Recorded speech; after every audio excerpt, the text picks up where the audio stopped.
Now we're going to make a balance out of this yardstick. Why a yardstick? Because it was really inexpensive at the local hardware store. I found it in the paint department. But anything similar will work fine. What we need to do is find the balance point. In physics, we call that the center of mass. But I'll show you a trick. You can hold the object on your two fingers like this and slide your fingers closer together. And as they move back and forth, you know where they end up? At the center of mass, at the balance point of the yardstick. So I found it here, and I'm going to put one of these jumbo paper clips on. And I think that's pretty close, but it's a little hard to get it exactly there with your fingers and everything. So we'll hang it and we'll see if it hangs nice and level.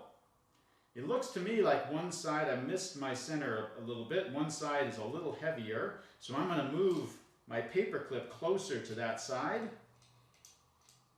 And I'm going to try it again. I'm just putting a pen through the handles of my paper clip. And we want this to be nice and level. So adjust it back and forth until you get it nice and level. The next thing we're going to do is put a little tape on here to hold that paper clip in place because we don't want it to slip off when we're doing our experiment. Now I've got my paper clip taped into place. It's not going to slip off during the testing, so that's good. So the next step is to put some marks on here. I want to have 4 marks on each side, equally spaced from the pivot point, which is the center of my paper clip. So first I'm going to put a mark at the center of my paper clip, right about there.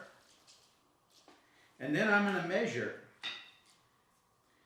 10 centimeters. It doesn't have to be 10 centimeters. I just happen to know that if I put a mark every 10 centimeters, 1, 2, 3, I can get 4 marks on my meter stick, on this side of my meter stick. And I can do the same and get 4 marks on the other side of my meter stick.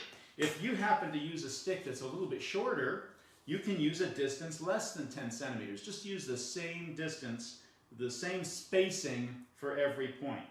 So mine works well with 10 centimeters. So I'll go ahead and put my 0 right at that mark, right at this pivot point. 10 centimeters is here. And 10 more centimeters is out here at 20. 10 more centimeters is out here at 30. And 10 more centimeters is out here at 40.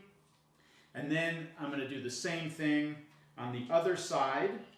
And once I do that, once I have my 8 marks, I'm going to tie a little loop of string onto each point and use some tape to secure it. And I'll show you that next. So what I've got here is my yardstick with the paper clip attached. That's my pivot point. That allows it to swing back and forth. And I need a place where I can hang some weight. And I need a place where I can hook my spring scale on and pull on it and measure the forces involved. And so it just seemed to me the easiest thing was to tie a little loop of string and slip it over the end of my yardstick and then tape it in place so it stays right where my marks are. So I've got one at that first mark, 10 centimeters over, and I've got one over here, 20 centimeters over, one over here, 30, one over here, 40, and I've got the same thing on this side. And I'm going to call this, I'm not going to call it 10 centimeters, I'm just going to call it 1 unit of distance. This is 1 away, this one is 2, this one is 3, this one is 4. So we could label these 1, 2,